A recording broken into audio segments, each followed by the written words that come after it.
নমস্কার বন্ধুরা, আজ আপনাদেরকে আমি হাঁটুর ব্যথায় যারা খুব অস্থির হয়ে আছেন, হাঁটুর ব্যথার ভেতরে আপনাকে ডাক্তারবাবু বলেছেন যে যেখানে হাঁটুর মাঝখানে গ্যাপ চলে গেছে, হাঁটুর ব্যথা খুব কষ্টকর, খুব সহজ সমাধান দেখাচ্ছি। এর পেছনে সায়েন্সও বলে দেব কিভাবে করতে হয়। আচ্ছা, আগে দেখাই যে প্রসেসটা কিভাবে হচ্ছে। খুব শর্ট ভিডিও বানাচ্ছি খুব কম সময়ের ভেতরে। দেখুন, আমার অ্যাসিস্ট্যান্ট একটা কাজ করছেন।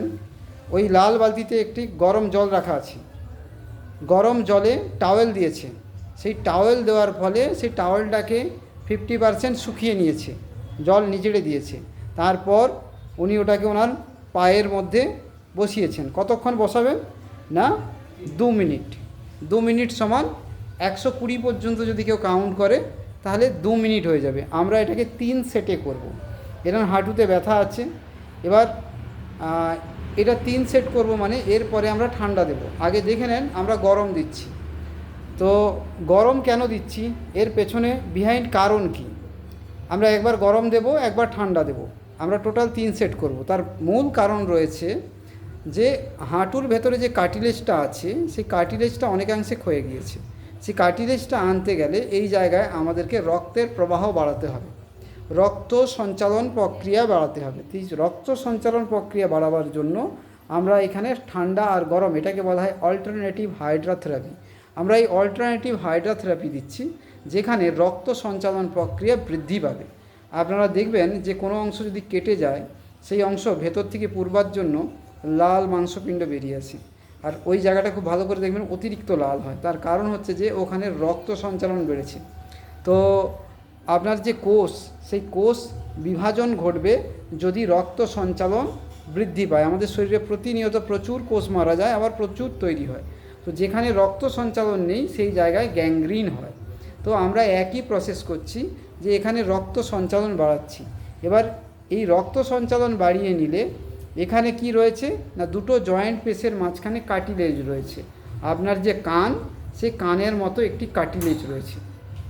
কানের যে হাড় দিয়ে কান তৈরি, এরকম কার্টিলেজ রয়েছে। আমরা যখন গরম দিলাম, তারপরে যখন ঠান্ডা দেবো, এটা স্টিমুলেট হবে ওই জায়গায় এবং রক্ত সঞ্চালন প্রক্রিয়া বৃদ্ধি পাবে। দেখুন ওটা তুলে নিয়েছে, এবার ওই টাওয়েলটা ওতে দিয়ে দিয়েছে। এরপরে দেখুন আরেকটা জায়গায় বরফ গোলা জল আছে, বরফ জল আছে। সেই বরফ জলটাকে এবার নিচড়ে উনি ওটাকে ওনার হাঁটুতে আবার আরেকবার বসিয়ে দিচ্ছি। এটা হবে অর্ধেক সময়ের জন্য, 1 মিনিটের জন্য। তো এই 1 মিনিটের পর এটা আমরা তুলে নেব, আবার গরম দেব। এরকম করে 3 বার গরম, 3 বার ঠান্ডা। তো 3 বার গরম দিতে হবে আর 3 বার ঠান্ডা দিতে হবে। কিন্তু একটা জিনিস এখানে বলে রাখি, আপনি শুরু যে কোনোটা দিয়ে করতে পারেন, ওয়েদারের অনুকূলে করতে পারেন, কিন্তু আপনাকে শেষ করতে হবে ওয়েদারের প্রতিকূলে। যে কথার অর্থ বলছি, ধরুন এখন গ্রীষ্মকাল, আমি যখন ভিডিও শ্যুট করছি এই সময়টা হচ্ছে গ্রীষ্মকাল। এই গ্রীষ্মকাল মানে গরম। তাহলে আমাদেরকে যখন এটা শেষ করতে হবে, সেটা ঠান্ডাতে শেষ করতে হবে। যদি কারো সিভিয়ার হাড় ক্ষয় হয়, যদি কারো খুব সাংঘাতিকভাবে হাড় ক্ষয় হয়, তাহলে সে এখানে দিনে 2 বার করতে পারে, একবার মর্নিংয়ে আর একবার ইভিনিংয়ে। যদি এইভাবে প্রসেস করা যেতে পারে, তাহলে দেখবেন যে আপনার কাছে ধরুন ওষুধ খাওয়ার পয়সা নেই, এমন অনেক পেশেন্ট আছে যাদের কাছে ওষুধ কেনারই পয়সা নেই। তো ঘরে বসে আপনি আপনার পেনকে কম করিয়ে নিতে পারেন, ব্যথাকে কম করিয়ে নিতে পারেন, এবং আপনার ওই জায়গায় কার্টিলেজকে গ্রো করিয়ে নিতে পারেন। এবং এর আরেকটি উপকারী দিক আছে, যেটি আপনাদের কাছে আমি উজাগর করে দিই। যে মা বা বোনেদের দেখবেন যে শরীর খারাপ হলে পেটে খুব ব্যথা হয়, মিনস্ট্রুয়েশন ক্র্যাম্প বলে, ইয়ানি ডিসমেনোরিয়া বলে ইংরেজিতে। তো সেই ডিসমেনোরিয়াতে কি হবে না, ডিসমেনোরিয়াতেও যদি আপনারা এইভাবে ঠান্ডা জল এবং গরম জলের সেঁক দেন, সেখানেও এটা কম হবে। যদি দেখা যায় যে আপনাদের পেটের ব্যথা হচ্ছে, পেটের ব্যথা প্রচণ্ড হচ্ছে, ডিসমেনোরিয়া নয়, যদি গ্যাসের কারণেও ব্যথা হয়, তাহলেও কিন্তু একই থেরাপি উপযোগী আছে। আপনার যদি শরীরের অন্য কোথাও চোট লাগা ব্যথা থাকে, তাহলেও আপনি এই থেরাপির দ্বারায় উপকার পেতে পারবেন। আরেকটা খুব গুরুত্বপূর্ণ জিনিস বলি, যে এখানে দেখা যাচ্ছে বেশ কিছু পেশেন্টের পায়ের গোড়ালির হাড় বাড়ছে, ডাক্তাররা বলছেন যে হাড় বেড়ে যাচ্ছে। তো এই হাড় বাড়ার ক্ষেত্রেও আপনি ডাইরেক্টলি গরম জলে 2 মিনিট পা ডোবাবেন আর ঠান্ডা জলে 1 মিনিট পা ডোবাবেন। সেখানে কিন্তু হাড় বাড়ার জন্য আপনি পুরোপুরি উপকার পাবেন। যদি কেউ 6 মাস এই কাজ করে নিতে পারে, 6 মাস, তাহলে তার পায়ের হাড় বাড়া কমে যাবে, কমে যাবে নয়, একদম ভালো হয়ে যাবে। তো এটা একটা ইনফরমেশন ছিল, পুরোপুরি ইনফরমেশনটাকে আশা করি আপনাদেরকে দিতে পারলাম। আরেকটা জিনিস, যদি কারোর পেটে ব্যথা হয়, যদি কারোর খুব পেটে ব্যথা হয় যেখানে ডাক্তার পাচ্ছেন না, তো কি করবেন? আপনারা আপনাদের রিং ফিঙ্গার চেনেন?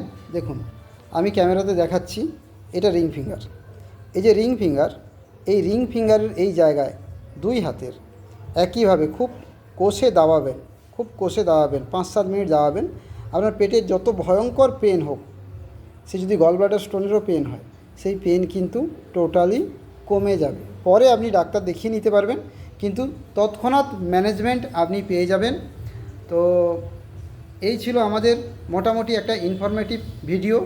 এটা করতে পারলে আপনি এখান থেকে সম্পূর্ণভাবে এই হাড়ের ব্যথা, গোড়ালির ব্যথা, পেটের ব্যথা কম হতে পারে।